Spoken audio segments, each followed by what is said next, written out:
Are you ready, Angelique? Yes, hello, John. Okay. Bonsoir à tous. Je ferai la traduction. Je suis responsable de CSI en France. So, John, please. Okay, let's fire away. Well, thank you very much for the invitation to speak at the Stevie Watch event. I have great admiration for Battior's groundbreaking scholarship, prophetic insights, and moral courage. I also enormously her friendship and that of her late husband and inspirational collaborator, David Lippman, and we miss him sorely. Merci beaucoup pour cette invitation à parler dans cet événement de Dimi Watch. J'ai beaucoup d'admiration pour les recherches pionnières de Battior, ses intuitions prophétiques et son courage moral. Son amitié et celle de son défunt mari et collaborateur inspirant David Lippman me sont extrêmement précieux. I've been asked to speak on the current existential crisis facing the 120,000 Armenian Christians of Nagorno-Karabakh in the context of Demitude. It's a fascinating subject that I first began to probe over 30 years ago when my CSI colleagues and I broke a blockade and traveled to Nagorno-Karabakh in 1991 as the first post-Cold War Karabakh War was intensifying. Out of those frontline wartime visits and time spent in libraries, a publication was produced entitled Ethnic Cleansing in Progress, War in Nagorno-Karabakh, co-authored by the Baroness Cox. Donc, on m'a demandé de parler de la crise existentielle actuelle qui frappe les 120 000 Arméniens chrétiens du Haut-Karabakh dans le contexte de la dimitude. C'est un sujet fascinant que j'ai commencé à expérimenter il y a 30 ans environ, lorsque, avec mes collègues de CSI, nous avons brisé un blocus et nous avons voyagé au Haut-Karabakh en 1991, lorsque la première guerre du Karabakh après la guerre froide était en train de s'intensifier. À partir de ces visites en temps de guerre sur le terrain, d'une part, et aussi à partir de temps que j'ai passé dans les bibliothèques, une publication a été produite qui s'appelle Nettoyage ethnique en cours, guerre au Haut-Karabakh, qui a été coécrit avec la baronne Cox.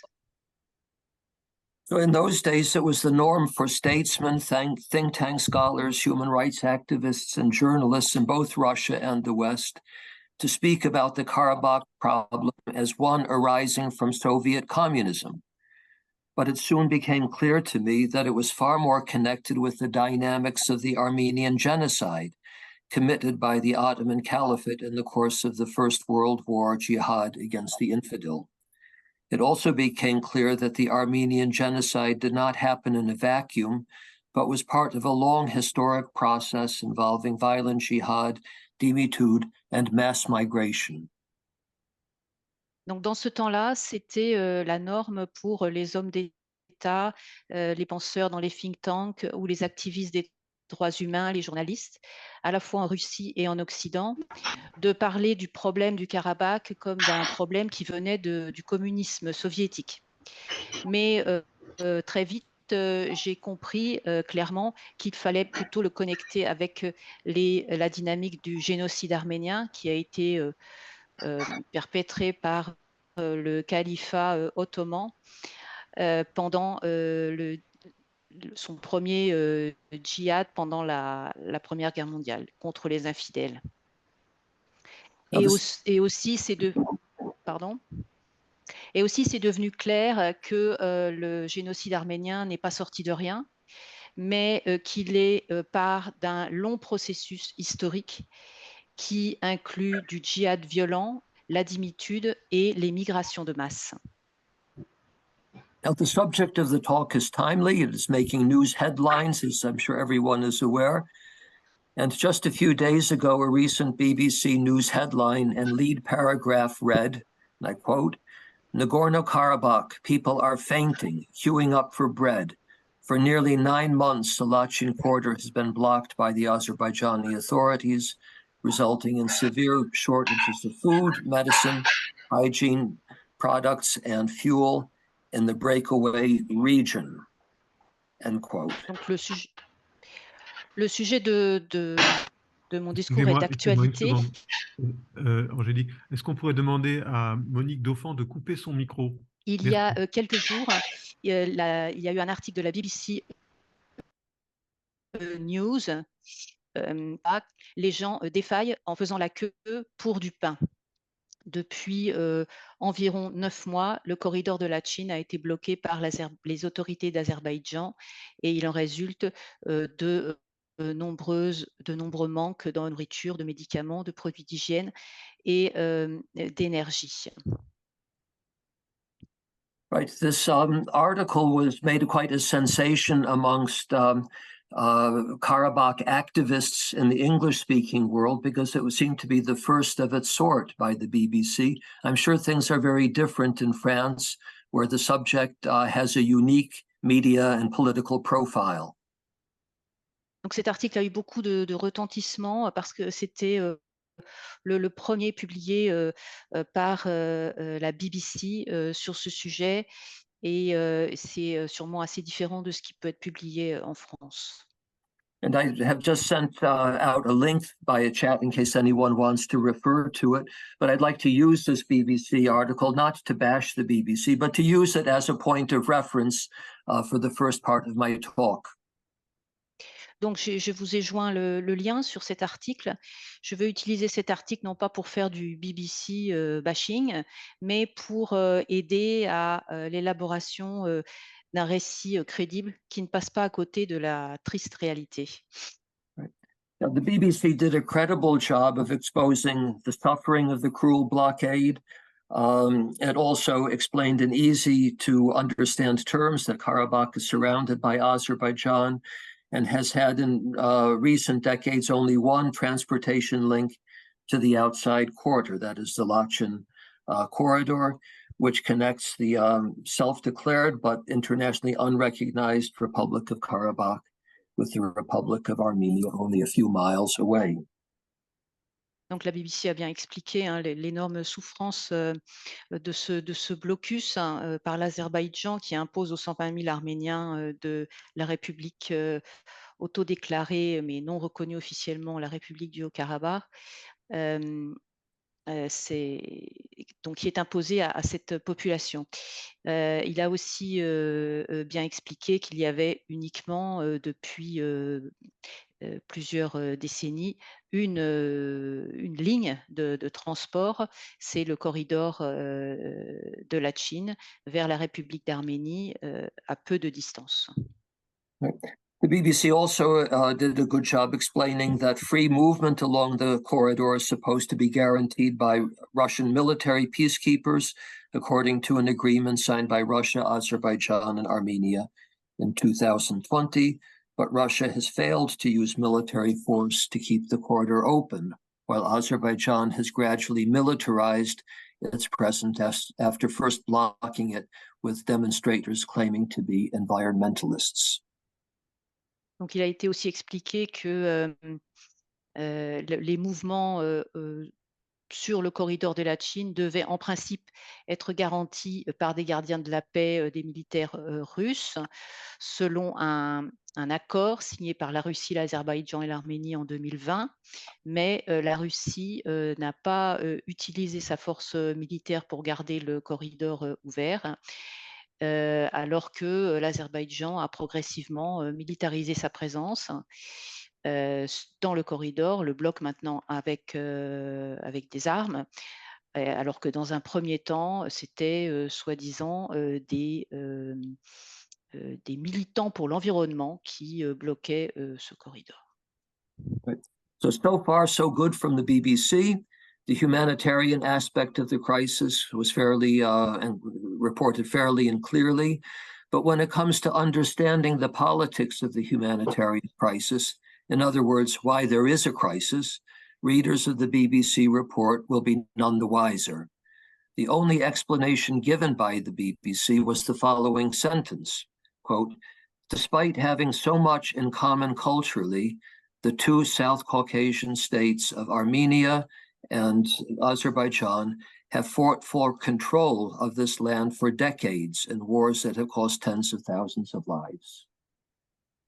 Donc voici pour la BBC, l'aspect humanitaire de la crise était reporté clairement et de façon juste, mais quand on en arrive aux causes, comprendre la politique derrière la crise humanitaire, en d'autres termes, pourquoi cette crise existe, alors les lecteurs de la BBC ont eu comme explication uniquement la phrase suivante, donc ouvrez les guillemets: bien qu'ils aient beaucoup en commun d'un point de vue culturel, les deux États du Caucase du Sud, Arménie et Azerbaïdjan, combattent depuis des années pour contrôler ce pays dans des guerres qui ont coûté des dizaines de milliers de vies.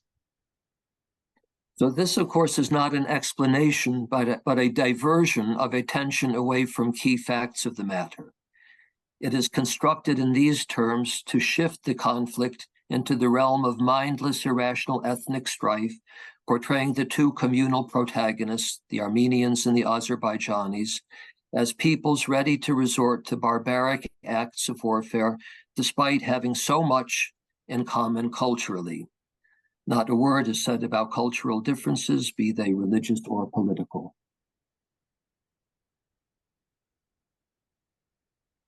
Ceci, évidemment, n'est pas une explication, mais une manière de détourner l'attention de l'essentiel.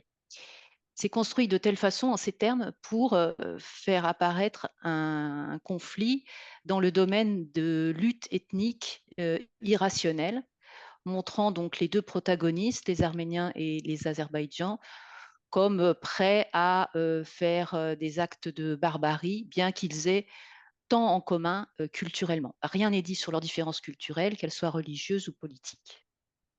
So while the BBC did not mention religion at all, many similar news reports portray Azerbaijan misleadingly as a secular state. They do so because Azerbaijan's constitution is explicitly secular, but just as Islamist Turkey's constitution is secular on the Kemalist model, the Islamic political tradition and culture runs deep in constitutionally secular Azerbaijan. Oui, alors que la BBC ne mentionne pas du tout la religion, de nombreux autres rapports montrent l'Azerbaïdjan, à tort, comme un État laïque. Ils disent cela parce que la constitution de l'Azerbaïdjan est explicitement laïque, mais comme la Turquie a une constitution laïque sur le modèle kémaliste, en fait, en Azerbaïdjan, la tradition politique islamique et la culture islamique est profondément enracinée dans le pays.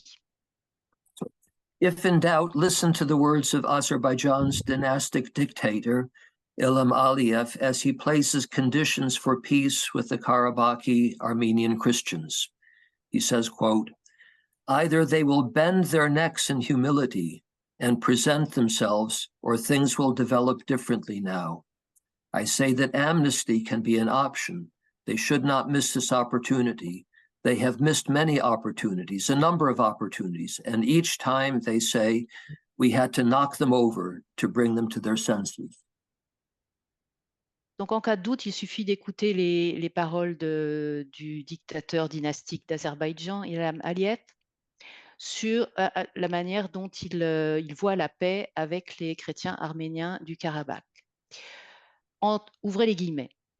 Soit ils courberont l'échine avec humilité et se présenteront, soit les choses évolueront différemment maintenant.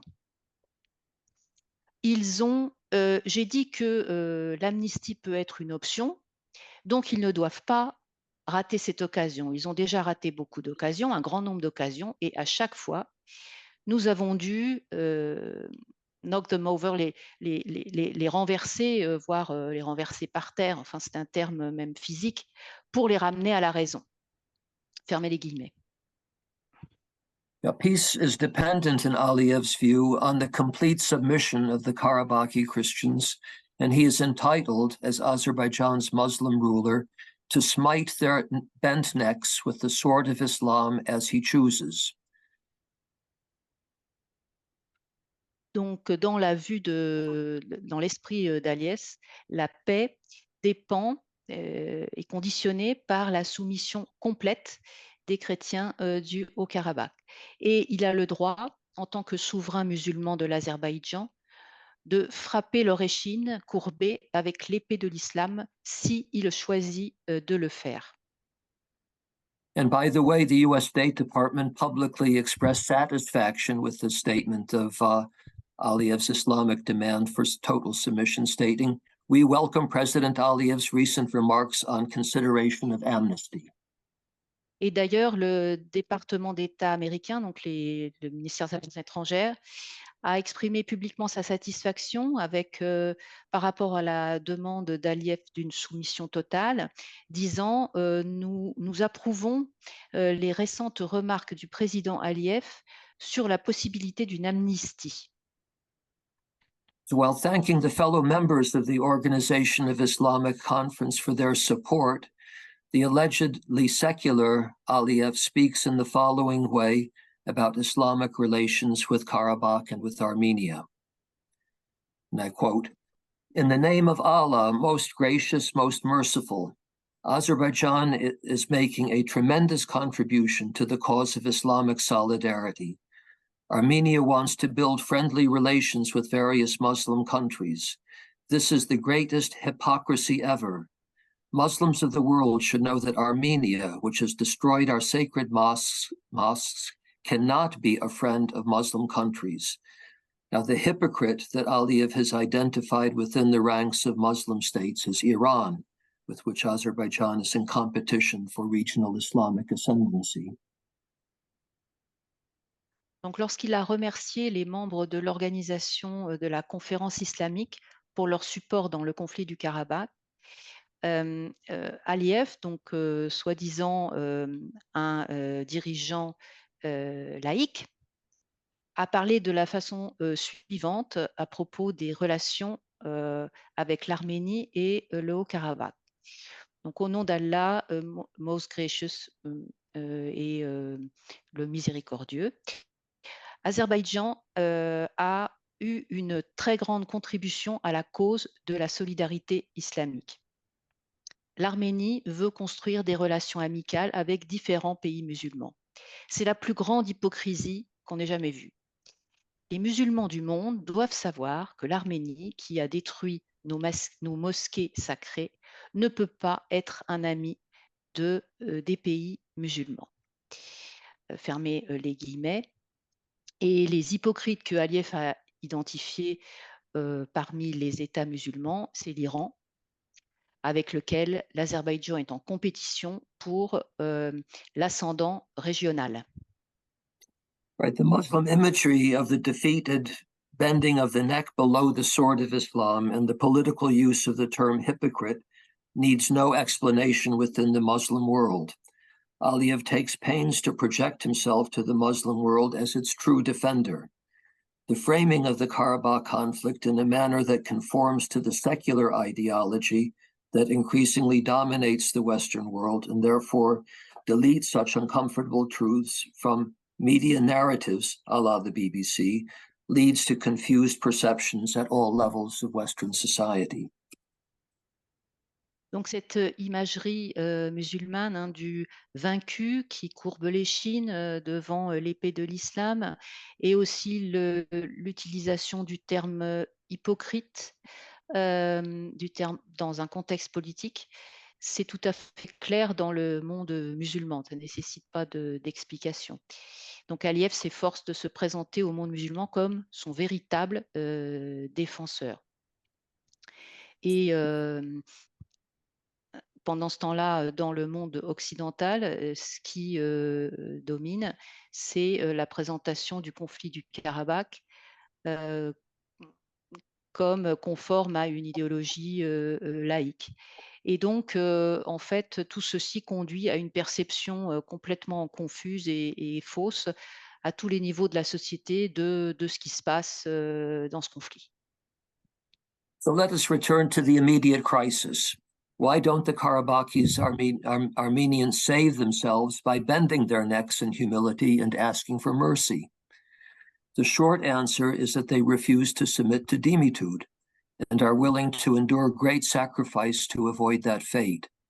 Of all Armenians, the Karabakhis have a long tradition over many centuries of resisting submission, and they have achieved considerable success, as opposed to most other Armenians in Anatolia and the South Caucasus. Donc revenons au conflit en cours.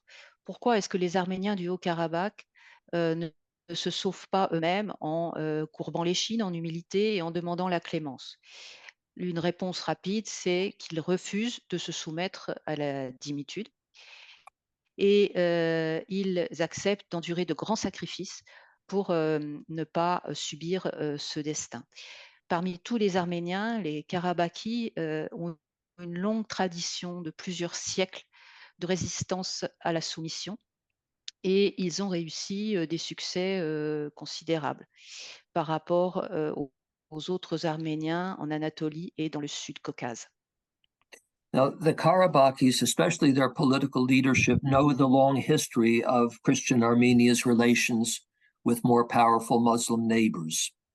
They understand instinctively the simple truth articulated by the 18th century Scottish philosopher and historian David Hume when he wrote, quote, "Habits we find in everything to be the governing principle of mankind." Memory of the historical habits of political Islam are deeply ingrained in the psyche of the Karabakhis.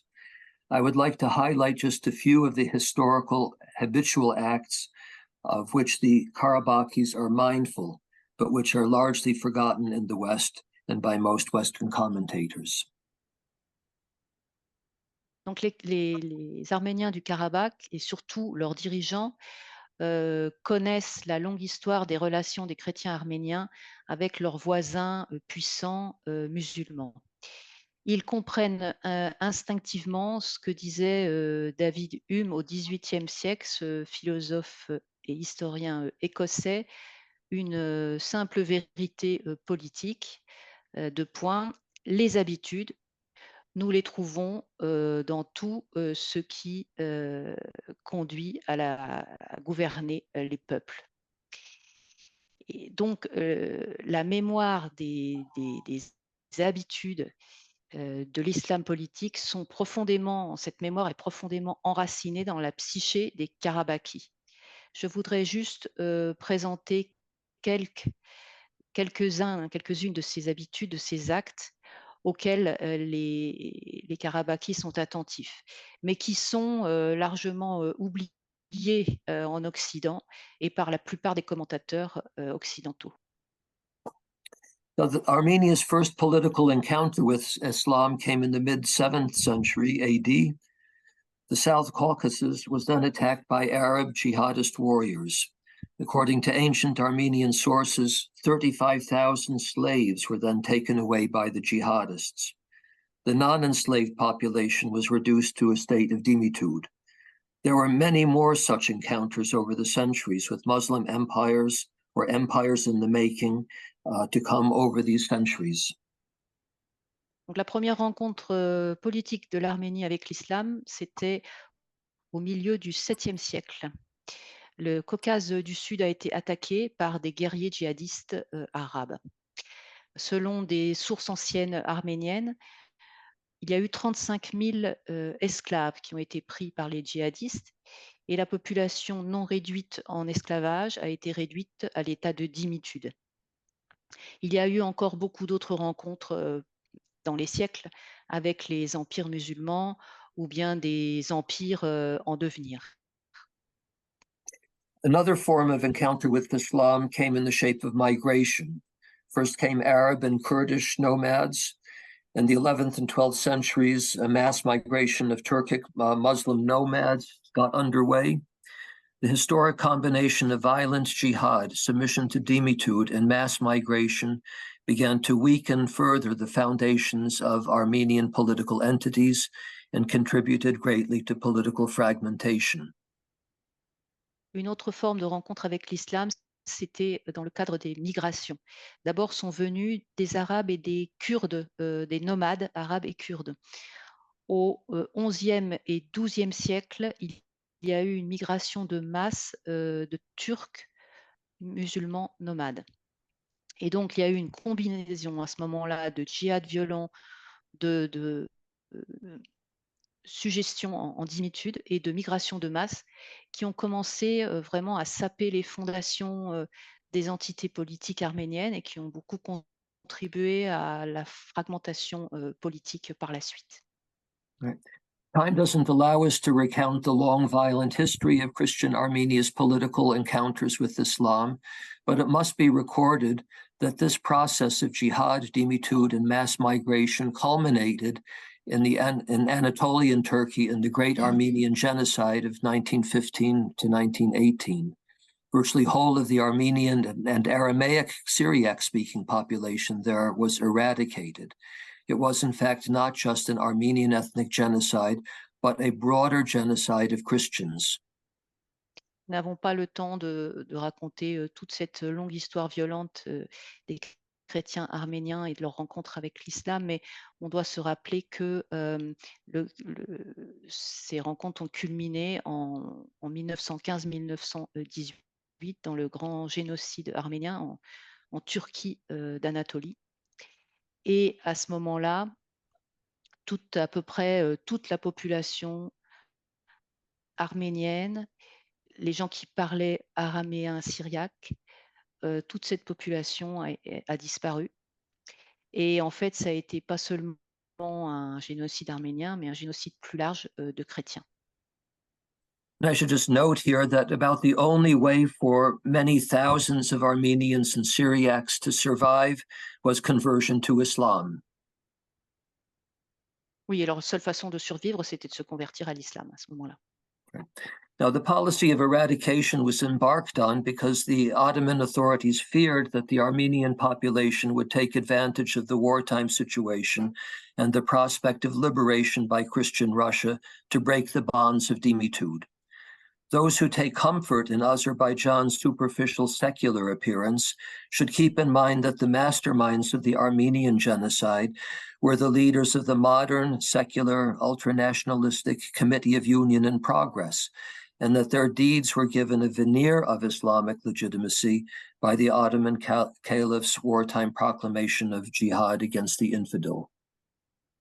La politique d'éradication est venue parce que les autorités de l'Empire ottoman craignaient que la population arménienne ne tire parti de la situation de guerre et aussi ne tire parti de la possibilité d'être libérée par la Russie chrétienne pour se libérer de la dimitude.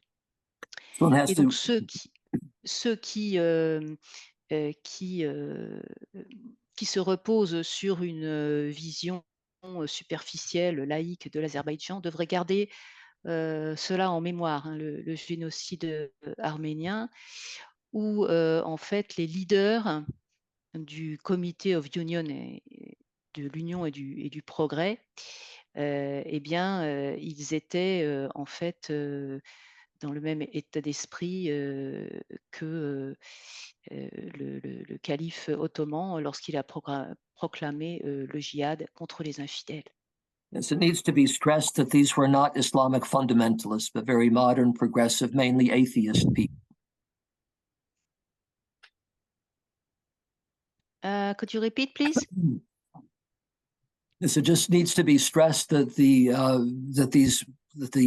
those that led the genocide were not Islamic fundamentalists. They were modern, secular, mainly atheist people. Yes, donc il faut insister sur le fait que ceux qui ont organisé le génocide, ce n'étaient pas des fondamentalistes musulmans, mais c'était des laïcs, des gens modernes, ultranationalistes du Comité d'Union et Progrès. Now, we tend to fix the place and time of the Armenian genocide in Ottoman Turkey between 1915 and 1918. It's convenient to do so since that is where and when the genocidal orgy of anti-Armenian violence reached its peak. But we should keep in mind that the especially brutal climax of the violence was a part of a process.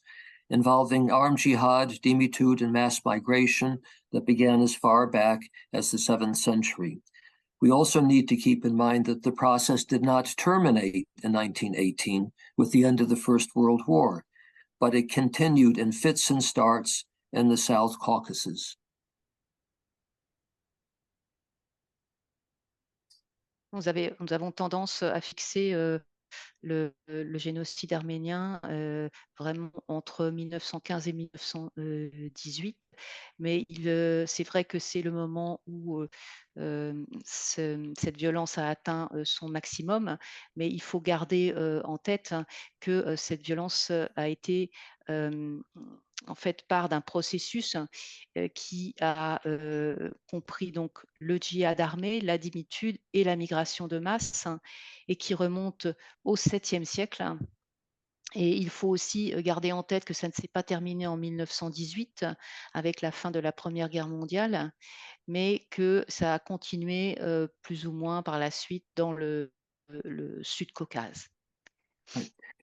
Yeah, hitherto, the Karabakhis had been spared the worst of this genocidal process. They were never conquered by the Sunni Ottoman Caliphate. Instead, they fell under the suzerainty of the Shiite Muslim Persian Empire in the 16th century. Oui, alors les Arméniens du Haut-Karabakh, en fait, ont été épargnés, ils ont été épargnés du pire de ce processus de génocide.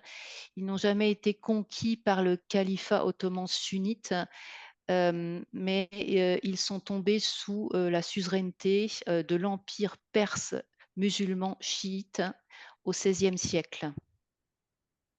Right, the Armenian or the Karabakhi Armenians were able to retain a measure of self-government, not only through church institutions, which was the norm for dhimis, but also through the rule of great Armenian landowners, the so-called meliks.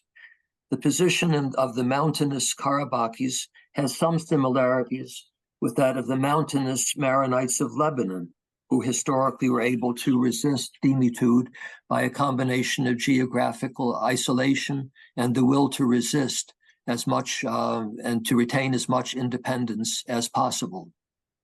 Les Arméniens du Haut-Karabakh ont pu garder un certain gouvernement autonome, pas seulement à travers les institutions de l'Église, ce qui était la norme pour tous les dhimmis, mais aussi par des grands propriétaires terriens arméniens, ceux qu'on appelait les méliks. Et la position du Karabakh dans les montagnes, on peut voir qu'elle a quelques similarités avec les maronites au Liban, qui eux aussi historiquement ont été capables de résister à la dhimitude par la combinaison de plusieurs facteurs, l'isolement géographique et puis la volonté de garder le plus d'indépendance que possible. Russia's military triumphs over Persia in the early 19th century and Karabakh's incorporation into the Russian Empire freed the Armenians of Karabakh and the whole of the South Caucasus from the immediate threat of violent jihad and dhimmitud. Donc le triomphe militaire de la Russie sur la Perse au début du 19e siècle et l'incorporation du Haut-Karabakh dans l'Empire russe a libéré les Arméniens du Karabakh et tout le Sud-Caucase d'une menace immédiate de djihad violent et de dhimmitud. Right. The protection offered by Russia came to an end with the collapse of the Russian Empire in 1917. Several years of political chaos followed. They were characterized by competition, often violent, between Armenians and Azeri Turks for maximum control of the region, as each sought to establish national states based on ethnicity. Instances of mutual ethnic and religious cleansing were part of the process. The imposition of Soviet control in the early 1920s suspended these conflicts, or at least retarded them. Nagorno-Karabakh, with its Armenian Christian majority, was assigned to the Azerbaijan Soviet Republic as an autonomous oblast. But even under Soviet rule, nationalism was never completely extinguished. Under communist rule, the demographics in Nagorno-Karabakh shifted further in favor of the Azeri Turks. La protection offerte par l'Empire russe s'est arrêtée avec l'effondrement de l'Empire russe en 1917. Ensuite, il y a eu plusieurs années de chaos politique avec de la compétition souvent violente entre les Arméniens et les Turcs azéris pour un maximum de contrôle de la région, puisque chacun voulait établir des États nationaux basés sur les groupes ethniques. Right. Et donc, il y avait aussi des deux côtés du nettoyage ethnique et religieux dans ce processus. Et puis, le contrôle des soviets au début des années 20 a suspendu ou du moins un peu arrêté ces conflits. Et ensuite, le Haut-Karabakh, avec sa majorité chrétienne arménienne, a été attribué à la République soviétique d'Azerbaïdjan comme un oblast autonome. Ce qu'il faut voir, c'est que même sous les soviets, le nationalisme n'était jamais complètement éteint. Et sous le régime communiste, la démographie dans le Haut-Karabakh a évolué en faveur des Turcs, Azéris et Turcs. As the Soviet Empire collapsed, so too did Russian protection. Political chaos again ensued. A Karabakhi political movement got underway demanding the implementation of Karabakh's right to self-determination, according to the Soviet constitution. And this was met in the habitual way with mass violence. Donc, lorsque l'Empire soviétique s'est effondré, aussi la protection russe a disparu et encore il y a eu un chaos politique. Et un mouvement politique au Karabakh s'est développé demandant le droit à l'autodétermination qui était inscrit dans la constitution soviétique. Et cela, c'est ce qui en est ressorti, c'est comme d'habitude de la violence. As Armenians were massacred in a pogrom in the Azerbaijani city of Sumgait in 1988. This triggered a chain reaction of intercommunal violence and intimidation. Both Armenians and Azeri Turks were victimized. The intercommunal violence morphed into a war between the newly independent republics of Armenia and Nagorno-Karabakh on the one hand, and Azerbaijan on the other. Donc, il y a eu un pogrom, les Arméniens ont été massacrés dans la ville de Somgait en Azerbaïdjan en 1988 et cette violence a déclenché une réaction en chaîne d'intimidation et il y a eu à la fois des Arméniens et des Azéris turcs qui en ont été victimes et c'est devenu une guerre et qui opposait d'un côté la République d'Arménie et le Haut-Karabakh et de l'autre l'Azerbaïdjan. In 1994, Karabakh and Armenia, with the quiet backing of Russia, emerged from the war victorious. Again, the threat of demitude was temporarily lifted. Karabakh's Muslim Azeri Turk population had been forced to flee. The Karabakhis also established an Azeri Turk free buffer zone around Karabakh. Connected with the Republic of Armenia by the Lachen Corridor, the Armenians of Karabakh were able to rebuild, to establish their own institutions of self-government, and to prosper in relative terms as free non-Dhimis for a quarter of a century. En 1994, le Karabakh et l'Arménie, avec le discret support de la Russie, ont gagné la guerre. Et donc, la menace de la dimitude pour les Arméniens du Karabakh était temporairement s'était éloignée. La population azérie qui habitait, musulmane qui habitait au Karabakh a été forcée de partir. Et aussi, les Karabakhis ont établi une zone de territoire autour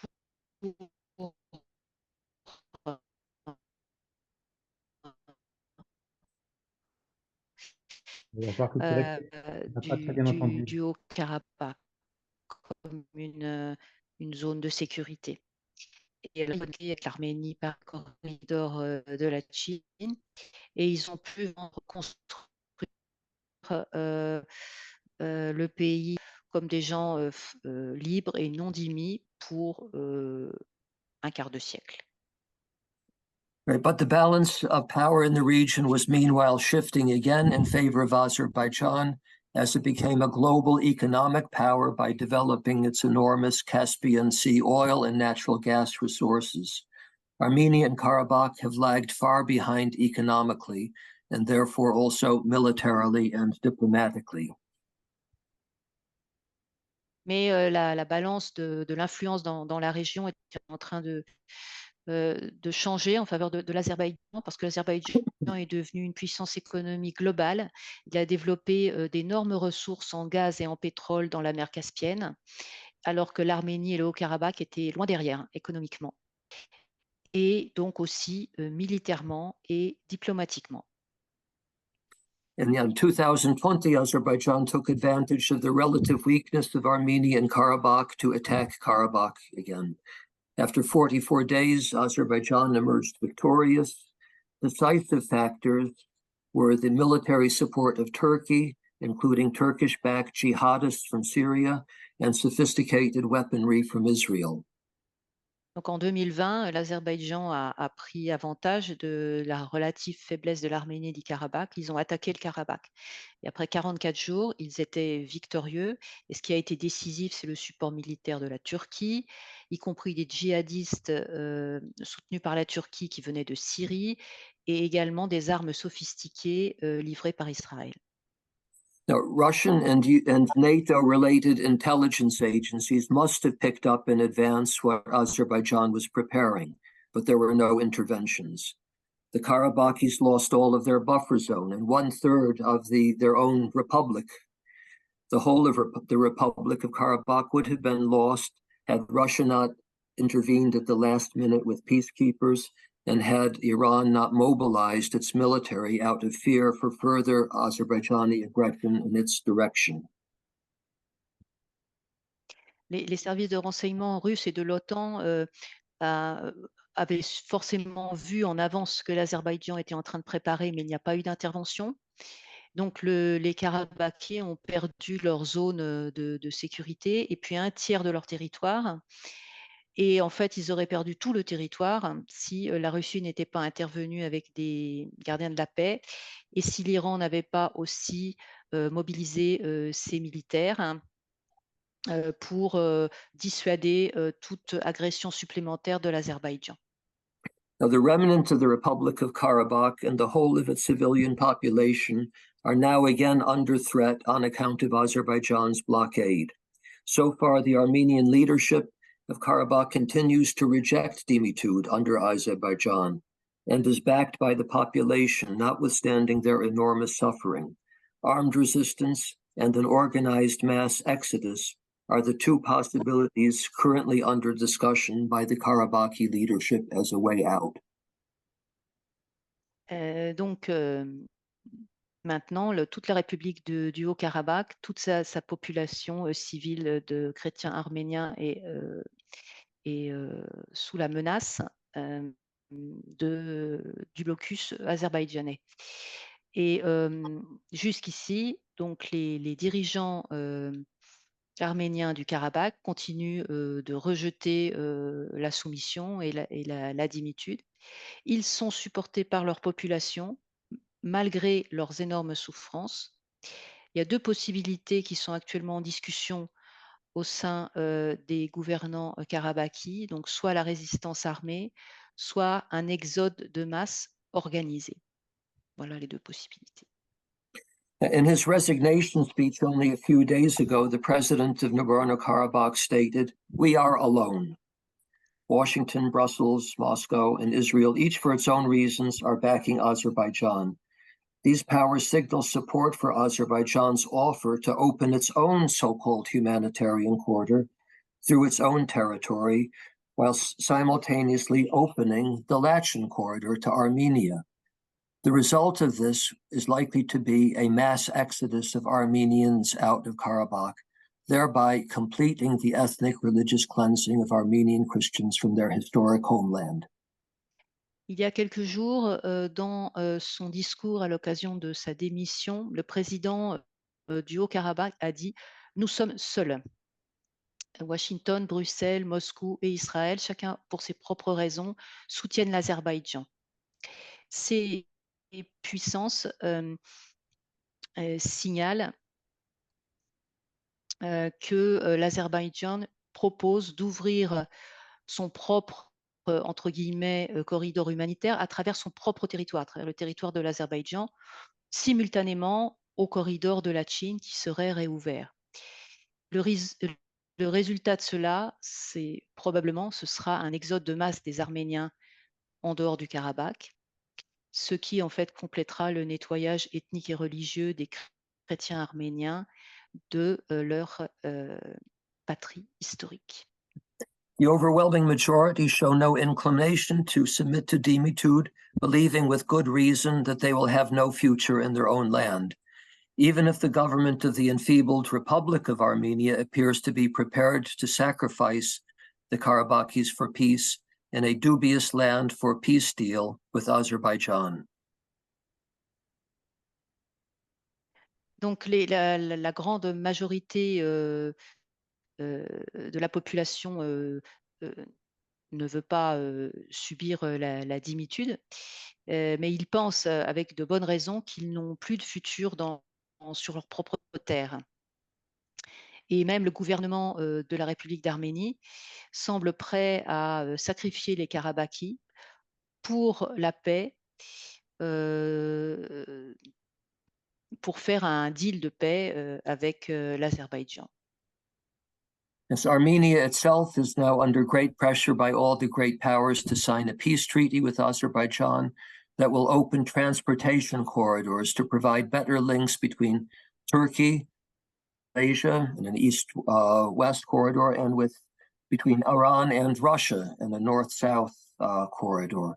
Armenia itself is under periodic shelling from Azerbaijan. The Armenian authorities appear to be shaky because the Republic of Armenia is also alone. The interests of its traditional protector, Russia, have shifted in the direction of Azerbaijan and Turkey. L'Arménie est maintenant sous grande pression de toutes les grandes puissances pour signer un traité de paix avec l'Azerbaïdjan et pour ouvrir des corridors de transport qui permettront de meilleurs liens entre la Turquie et l'Asie centrale et avec l'Iran et la Russie. Et donc, les autorités arméniennes sont craintives parce que la République d'Arménie également est seule. Et les intérêts de son protecteur traditionnel, le protecteur traditionnel de l'Arménie, c'est la Russie, et ces intérêts de la Russie ont changé en direction de l'Azerbaïdjan et de la Turquie.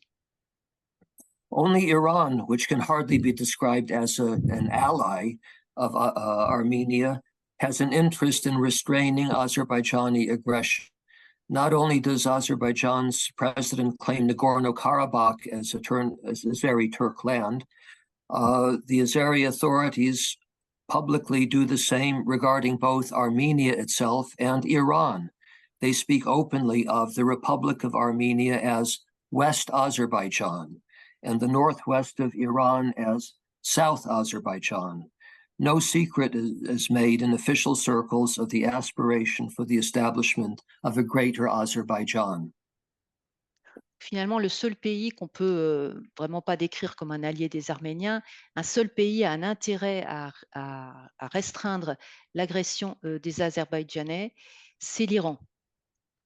Et en effet, non seulement le président de l'Azerbaïdjan dit que le Haut-Karabakh, c'est une terre turque azérie, mais il dit aussi publiquement la même chose pour l'Arménie et pour l'Iran, puisqu'il parle de la République d'Arménie comme l'Azerbaïdjan de l'Ouest et de la partie nord-ouest de l'Iran comme l'Azerbaïdjan du Sud.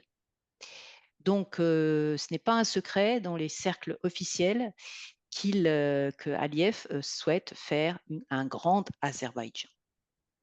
The stakes are highest for the hard-pressed Armenians of Karabakh who reject demitude and take a clear stand on their right to self-determination. It appears to be a David versus Goliath struggle, with the strange coalition of the USA, the EU, Russia, Israel, Turkey, and associated Syrian jihadist groups, and the Organization of Islamic Conference ranged against the 120,000 Armenian Christians of Karabakh. These people have little to offer the world materially or politically. Therefore, their lives, liberty, and dignity count for little in the calculations of the great powers of the world. But the conflict is not merely a local one. The outcome will have broader implications for the region, for global geopolitics, and for humanity itself. The Armenian genocide, unfortunately, lives on. Donc les enjeux sont maximum pour les Arméniens du Haut-Karabakh qui rejettent la dignitude et affirment clairement leur droit à l'autodétermination. En fait, c'est un combat de David contre Goliath avec une étrange coalition avec les USA, plus les États-Unis, plus la Russie, plus Israël, plus la Turquie, plus des groupes syriens djihadistes d'un côté, et plus l'organisation de la conférence islamique, et de l'autre, 120 000 Arméniens chrétiens du Haut-Karabakh. Donc ceux-ci ont peu à offrir, matériellement ou politiquement, et donc leur vie, leur liberté, leur dignité humaine comptent pour peu dans les calculs des grandes puissances du monde. Mais attention, ce conflit n'est pas un conflit local. Son issue aura des implications plus larges pour la région et pour la géopolitique du monde. Et malheureusement, en conclusion, John dit que le génocide arménien continue. Voilà. Thank you very much, Angelique, for the translation and everyone for their patience. And I hope you're able to follow my jaunt around the centuries and make some sense out of the presentation. Thank you very much. Merci beaucoup, John. Votre état des lieux est absolument terrifiant. Et bon, je vais peut-être donner dans un premier temps la parole à Batior, qui va avant les questions, que Batior soit la première à intervenir, si tu veux bien, Batior.